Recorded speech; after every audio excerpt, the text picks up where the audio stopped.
Por ahí andan algunos queriendo subsanar las deficiencias de las matrices de riesgo, tornándolas en semi-cuantitativas. Es decir, les asignan una escala a las categorías de probabilidad, digamos de 1 a 5, desde raro hasta casi seguro, y en impacto o severidad también de 1 a 5, desde insignificante a severo. De esta manera, un riesgo de probabilidad casi segura, un 5, y de impacto severo, un 5, resulta convirtiéndose en uno de magnitud 25. ¿25 qué? ¿Papas, manzanas, camotes, unidades de dolor? ¿Acaso un riesgo con un 25 entonces es 5 veces mayor que un riesgo de probabilidad rara e impacto severo que multiplica en un 5? Esto no es así. Estos números no significan absolutamente nada.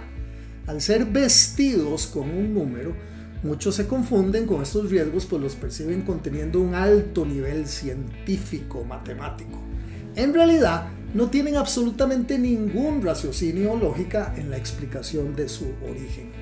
Por el contrario, cuando se le pregunta a un experto por el potencial impacto monetario de un riesgo, solicitando un valor mínimo, un valor más probable y un valor máximo, el experto se ve forzado a justificar tales valores con un soporte racional y una lógica que justifique tales valores.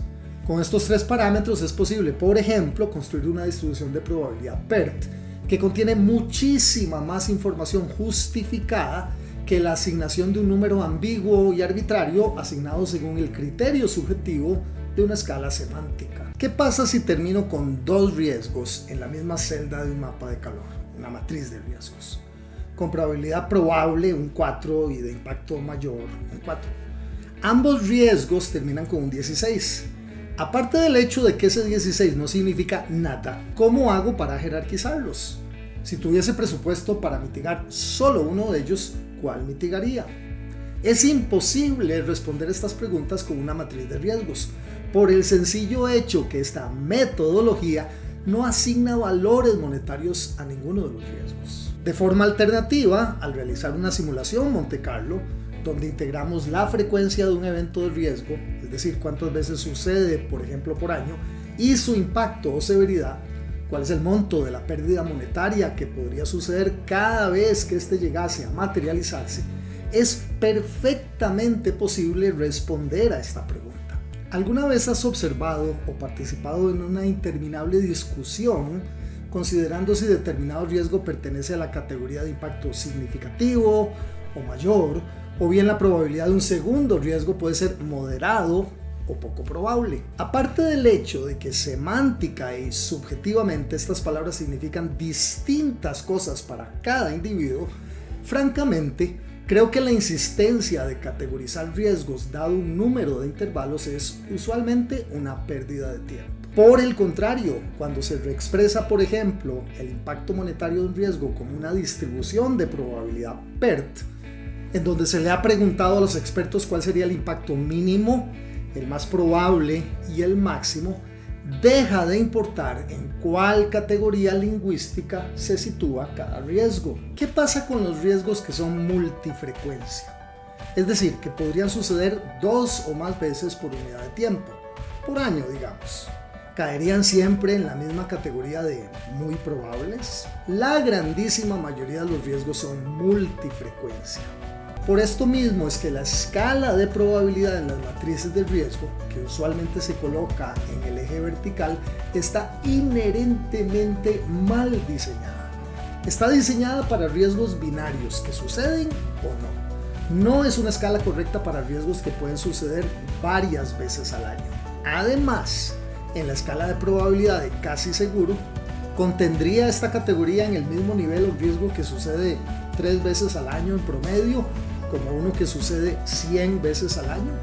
Pues lo que debería de medir es la frecuencia, no la probabilidad de eventos binarios.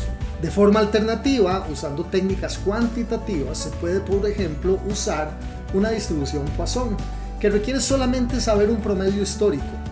Un proceso de simulación Monte Carlo que genere miles de escenarios posibles se aproximará muchísimo a este comportamiento modelado. Si quiero mitigar un riesgo rojo, ¿cuánto dinero debo invertir para que se convierta en amarillo o en verde? ¿Cuánto dinero puedo invertir en la mitigación, por ejemplo, en un seguro? ¿Vale la pena invertir en una estrategia cara de mitigación que elimina el 90% del impacto de un riesgo, o vale más la pena invertir en una estrategia económica de mitigación que solo mitiga el 50% de tal impacto? Estas son preguntas imposibles de responder con una matriz de riesgos. Por el contrario, usando técnicas de simulación cuantitativa, se pueden valorar simultáneamente tanto el costo como los beneficios de cada estrategia de mitigación. En una simulación se compara simultáneamente el costo y el beneficio de cada estrategia de mitigación versus el escenario original, llamado de riesgo inherente. ¿Cómo obtengo el valor total añadido de dos o más riesgos siendo evaluados con matrices? 2 amarillos suman un rojo. 3 rojos obtienen otro rojo más intenso. ¿Cuántos riesgos de color verde claro se ocupan para completar un amarillo? Nada de esto se puede responder con matrices de riesgo. Lo peor es que andan por ahí consultores y consultoras internacionales recomendando, por ejemplo, qué tonalidades de color deben usarse para las matrices de riesgo, o también recomendando si las matrices deben ser 5x5 o 3x7 o cualquier otra dimensión. El meollo del asunto es que por su naturaleza no cuantitativa es imposible agregar o sumar riesgos en una matriz.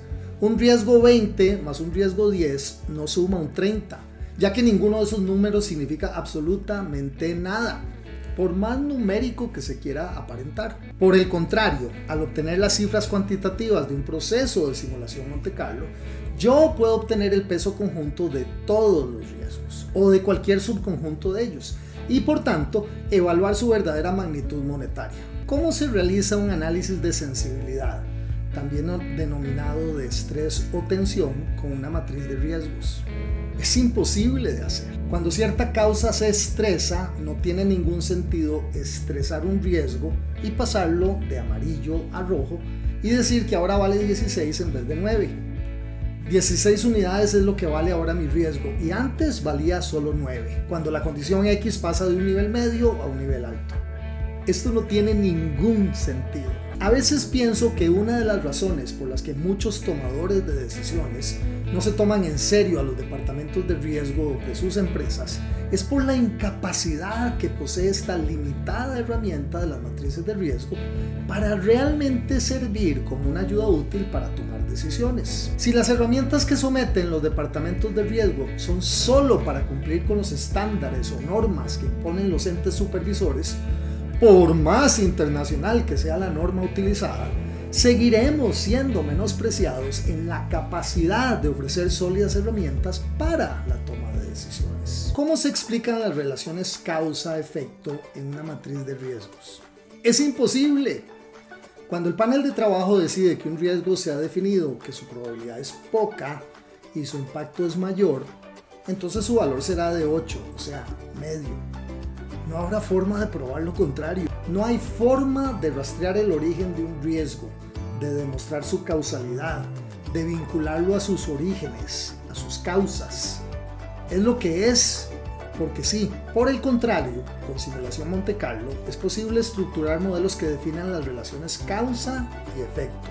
Todos los seres humanos estamos expuestos a que nuestros sesgos fracturen nuestra evaluación correcta de la realidad. Por ejemplo, el sesgo de representatividad se produce cuando emitimos juicios en base a la poca información que recibimos sobre algo o alguien, obviando otras posibilidades. Este sesgo se relaciona con las etiquetas, con los prejuicios típicos de la sociedad. Cuando ya nos formamos una opinión que un riesgo es rojo, porque es rojo, cerramos la puerta a la razonabilidad de explicaciones alternativas adecuadamente razonadas. ¿Cuál es el tratamiento de los riesgos que están relacionados entre sí? Una matriz de riesgos no puede responder preguntas en cuanto a la relación, consecutividad o predecesión de los mismos. Esto se puede realizar insertando funciones en el aplicativo EasyRisk Quantum que permite crear modelos de simulación Monte Carlo sobre Excel o bien sobre la plataforma de EasyRisk sobre la nube. Piensa en esto la próxima vez que quieras insertar dos o más riesgos interrelacionados entre sí en una matriz.